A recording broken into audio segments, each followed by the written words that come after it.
Get your free copy of the complete tutorial at www.teachucomp.com/free.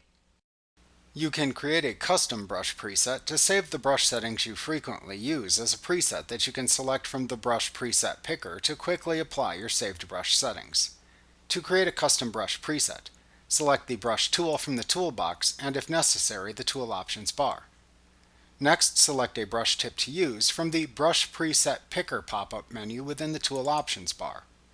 To set the width of the brush tip, use the Size slider. You can set how the brush will apply and interact with the color of the pixels it is painting over by using the Mode drop-down that appears in the Tool Options bar. To set the transparency level of the paint that you are applying, use the Opacity slider. If you want to use the current brush tool as an airbrush, click the Airbrush button at the left end of the Tool Options bar. To display a pop-up panel of various brush setting sliders, which you can change to alter the brush stroke settings, click the Brush Settings button. You can then use the sliders to set your desired brush settings. Click the X in the upper right corner of the panel when finished to close it. To display a pop-up panel menu of options that you can control through a tablet and pen, click the Tablet Settings button. Check the checkboxes for the tablet options you want to apply within the panel. Click the X in the upper right corner of the panel when finished to close it.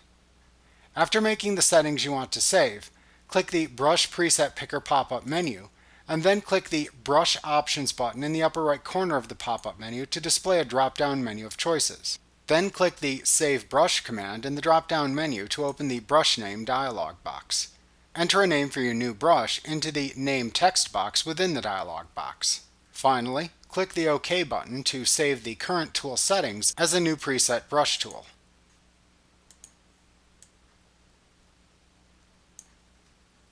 Like what you see? Pick up your free copy of the complete tutorial at www.teachucomp.com/free.